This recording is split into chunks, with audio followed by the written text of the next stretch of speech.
তোমাদের একাদশ ভর্তির ক্ষেত্রে অনেকগুলো সমস্যার সম্মুখীন অনেকেই হচ্ছ, যেমন তোমার ইডিইউ ইউজার আইডি পাসওয়ার্ড আসতেছে না, মোবাইল নাম্বার পরিবর্তন করতে পারছো না, পাসওয়ার্ড পরিবর্তন করতে পারছো না, টাকা জমা দিতে পারছো না। এই ব্যাপারগুলো নিয়ে আমরা হেল্পলাইনে কথা বলেছিলাম, হেল্পলাইন থেকে কি বলেছে সেটাও বলবে এবং তোমরা কিভাবে এই প্রবলেমগুলো সলভ করতে পারবা, কোন উপায়ে হেল্পলাইনে কল দিয়ে বা সেটা কোন জায়গায়। এখানে তালিকা আছে দুইটা, একটা হচ্ছে তোমার অ্যাডমিশন হেল্পলাইন, একটা হচ্ছে বোর্ড হেল্পলাইন, কোথায় কল দিবা সেই বিষয় নিয়ে কথা বলবো। তাই ভিডিওর অফকোর্স শেষ পর্যন্ত দেখবা, অনেক গুরুত্বপূর্ণ ইনফরমেশন শেয়ার করছি আমরা এই মুহূর্তে। দেখো এই হেল্পলাইনের পুরো চক্করটা নিয়ে যদি বলি, আগের ওয়েবসাইটে হেল্পলাইনটা অতটা অ্যাক্টিভ ছিল না, কারণ প্রবলেমই হইতো না। এখন দেখো আমার হেল্পলাইন কেন দরকার, যদি আমি কোনো সমস্যায় না পড়ি তাহলে হেল্পলাইন তো দরকার নাই। পাসওয়ার্ড যদি রিকভার করার অপশন থাকতো, মোবাইল নাম্বার পরিবর্তন করার যদি এখানে অপশন দিয়ে দিত, তাহলে আমি সেটা করে ফেলতাম। হেল্পলাইনে কেন কল দিয়ে হেল্প নিতে হবে? তো এই ব্যাপারটা আসলে আমার মাথায় ঢুকলো না যে আসলে কেন হেল্পলাইন। ভাই আমি এমনভাবে কাজ করবো, এমন সূক্ষ্মভাবে করবো যাতে হেল্পলাইন, আমি এমনভাবে এমন ইনফরমেশন তোমাদের এই ভিডিওতে দিচ্ছি যাতে তোমাদের কমেন্ট করে না লাগে, তাহলে কেমন হবে, ভালো হয় না? বাট শুধু হেল্পলাইনের ব্যাপারটা কি, যে ওয়েবসাইট আগে যেটা ছিল তার থেকে এবার জটিল করার কারণে বা একটু এদিক ওদিক করার কারণে শিক্ষার্থীরা অনেকে নিতে পারে না। যেমন দেখছো তো ওয়েবসাইট প্রথম 3 দিন কাজই করে না, 2 দিন কেউ অ্যাপ্লাই করতে পারে না, কারো টাকা জমাচ্ছে না, কারো পুরুষ একজন ছেলে তার দেখাচ্ছে সে মেয়ে, একজন মেয়ে তাকে দেখাচ্ছে ছেলে, জন্ম তারিখ ভুলভাল, তো অনেকগুলো প্রবলেম। এখন কথা হচ্ছে যে আবেদন করার ক্ষেত্রে তোমাদের কারো পিন পাসওয়ার্ড এই বিষয়গুলো নিয়ে প্রবলেম হয়, সেক্ষেত্রে তোমরা কি করতে পারো। এখানে আগে ওয়েবসাইটে অনেক সমস্যার সুযোগ সুবিধা থাকলে এখন এবার শুধুমাত্র হেল্পলাইনই তোমাদের ভরসা। অ্যাডমিশনের যে ওয়েবসাইট রয়েছে সেখানে তোমরা হেল্পলাইন নামে একটা অপশন পাবা, যেখান থেকে তোমরা হেল্প নিতে পারবা। তবে এখানে কোনো ধরনের হেল্প নেওয়ার সুযোগ নাই, তোমাকে এখানে কল দিয়ে তাদের সাথে কথা বলতে হবে। আমি একাধিক প্রবলেম নিয়ে কথা বলেছিলাম বোর্ডের হেল্পলাইনের সাথে, আমার সেই অভিজ্ঞতা, তিক্ত অভিজ্ঞতা আছে, ভালো অভিজ্ঞতা না। তিক্ত অভিজ্ঞতা মানে তিতা। সো তিতা কেন বলছি শোনো আগে। আমি হেল্পলাইনে কয়েকটা কারণে কল দিয়েছিলাম। তো আমি প্রথম যখন কল দিই, আমার কলটা ধরে এক লোকে, ওনাকে আমি সালাম দিলাম এবং ওনার পাশে অনেক কথা বলতেছিল, মানে একটু যে কথা বলবে আমি মনে হয় ওনার কথার থেকে পাশে মানুষের কথা বেশি শুনতেছি। যাই হোক আমি ওনার কথা অনেক কষ্টে চাইপে ধরে বুঝছি। পরে মনে হয় আমার প্রবলেমটা বললাম, তোমার অ্যাডমিশন নিয়ে প্রবলেমটা বললাম। তো উনি বললো যে আমি দেখতেছি, শব্দটা শুনো, দেখতেছি। তো এই দেখতেছি বললে তো আর হবে না, আমার কাছে ইনফরমেশন নিয়ে ব্যাপারটা কনফার্ম করতে হবে। তো উনি আমাকে কোনো হেল্প করলো না। পরবর্তীতে আমি টানা প্রায় 7-8 মিনিট মিনিমাম 30 বার বিভিন্ন নাম্বারে কল দিয়েছি, তো কল ঢুকে নাই, ব্যস্ত বলতেছে। সিম্পলভাবে সবাই হেল্পলাইনে কল দিচ্ছে। পরবর্তীতে আমি একজনকে ঢুকাইলাম। তো এখানে বুঝতে হবে বোর্ড হেল্পলাইন এবং অ্যাডমিশন হেল্পলাইন দুটো আলাদা কাজ। তো আমি যখন কল দিলাম তখন তিনি আমাদেরকে, মানে আরেকজন ব্যক্তিকে আমি ফোন দিছি যে কিনা বোর্ডের হেল্পলাইনে, তো তিনি আমাকে একটা সলিউশন দিল। সে আবার সলিউশন দিল অ্যাডমিশন হেল্পলাইনে গেছে, সেখানে গিয়ে সলিউশনটা নিয়ে আমি আবার কল দিয়ে অনেক কষ্ট করে ঢুকেলাম। তারপর তিনি আমার প্রবলেমটা সলভ করে দিল তোমাদের অ্যাডমিশন নিয়ে। তো এই ব্যাপারটা আরও বেশ কয়েকটা কারণে আমি ফোন দিয়েছিলাম, বাট আমি ঢুকাইতে পারি না, কিন্তু আবার কয়েকবার ঢুকেছি, আমি কয়েকবার কথা বলছি। মানে টোটালি এখন পর্যন্ত আমি 7-8 বার কথা বলেছি তাদের সাথে অভিভাবক পারপাসে বিভিন্ন প্রবলেম নিয়ে। আমি পরিচয় দিয়েছি অভিভাবক, আমি এই প্রবলেমটা পড়েছি অ্যাডমিশনের জন্য, আপনি আমাকে কীভাবে সহযোগিতা করতে পারেন। তো সে আমাকে যতটুকু পেরেছে করেছে। তো এখন তোমাদেরকে কি করতে হবে সেটা আমি বলি। হেল্পলাইনে কল দিলে তোমাদেরকে হেল্পলাইনে কল দিতে হবে। এখানে বলা হয়েছে সকাল 8 ঘটিকা থেকে রাত 8 ঘটিকা, অর্থাৎ সকাল 8টা থেকে রাত 8টা, 12টা, এই 12 ঘন্টার মধ্যে তোমাকে কল দিতে হবে। কোনোভাবে এই 12 ঘন্টার আগে বা পরে কল দিলে কিন্তু তোমাদের হবে না। এই 12 ঘন্টার আগে তোমাদেরকে কল দিতে হবে। এবং এখানে তোমাদেরকে বলা হয়েছে যে সকাল 9টা থেকে, এখানে কি বলা হয়েছে বোঝো, শুধুমাত্র বোর্ড হেল্পলাইন সংক্রান্ত সমস্যা যোগাযোগ করার জন্য সকাল 9টা থেকে 4টা পর্যন্ত। অর্থাৎ এখানে দুইটা প্রবলেম। একটা বলেছে যে যারা মূলত তোমার অ্যাডমিশন হেল্পলাইনে কল দিবে তারা সকাল 8টা থেকে রাত 8টা, আর যারা বোর্ডের প্রবলেম নিয়ে বোর্ডকে কল দিবে, বোর্ড সংক্রান্ত সমস্যা, তারা দিবেন সকাল 9টা থেকে রাত বিকাল 4টা পর্যন্ত। বিকাল 4টা পর্যন্ত নাম্বার বন্ধ পাবা, ব্যস্ত পাবা, বা তোমার ধরবে না, ফোন ধরবে না, রিং বাজবে। সো তোমাদেরকে দুইটা বিষয় মাথায় রাখতে হবে।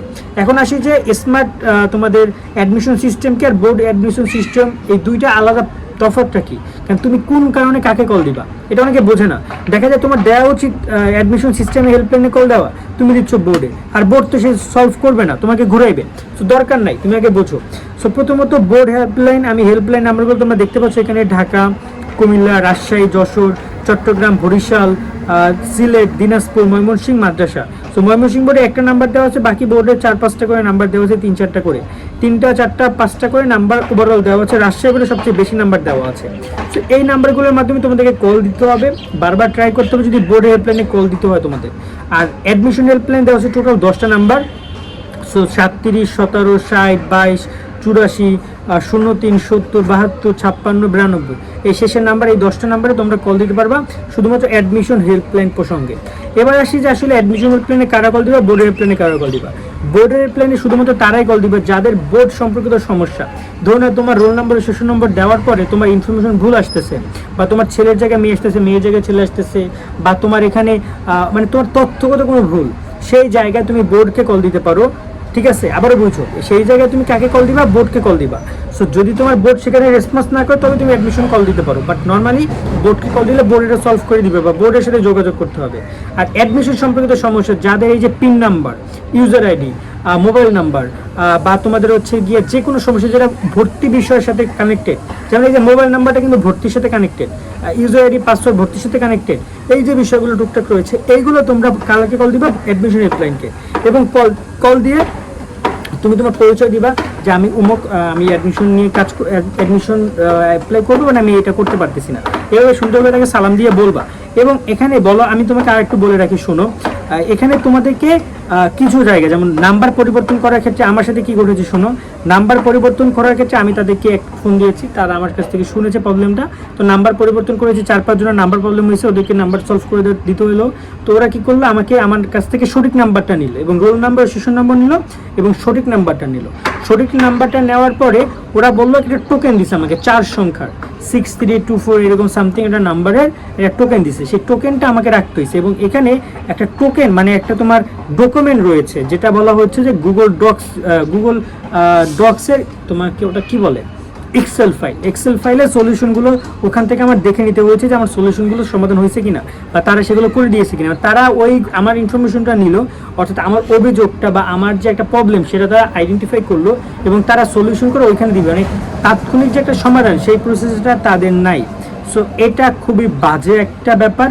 কেন আমি তোমাকে বলি, নর্মালি যদি তোমার একবারে সলিউশনটা, যেমন আমি আগেবারে রোল নাম্বার তোমার মোবাইল নাম্বার প্রবলেম হয়েছে, আমি মোবাইল নাম্বার ওখানে ট্রানজ্যাকশন নাম্বারটা দিয়েছি, তারপর সাথে সাথে নতুন নাম্বারটা দিয়েছি, নাম্বার পরিবর্তন হয়ে গেছে সাথে সাথে। আবার অনেকের SMS আসতেছে না, অনেকের হচ্ছে তোমার ওই যে ইউজার আইডি, ইডিইউ এবং হচ্ছে পাসওয়ার্ড স্ক্রিনশট দিতে ভুলে গেছো, বাট তোমার কাছে সেটা নাই, সেক্ষেত্রে তোমরা হেল্পলাইনে কল দাও, ওরা তোমাকে জেনে টোকেন নাম্বার দিবে এবং ওরা এটা প্রবলেম সলভ করে তোমাকে জানাবে এবং তোমাকে SMS পাঠাবে।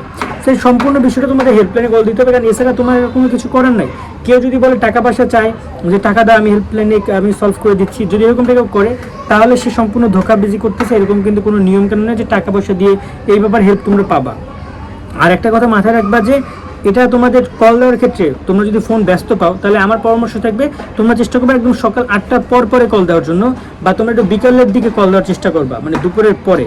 কারণ বুঝতে হবে যে কখন পোলাপান বেশি এগুলো নিয়ে ট্রাই করে, এগুলো প্রায় ট্রাই করে 9টা-10টা থেকে সবচেয়ে বেশি ছেলে মেয়ে কল দেয় এবং দেখা যায় সন্ধ্যার পরে বেশি কল দেয়।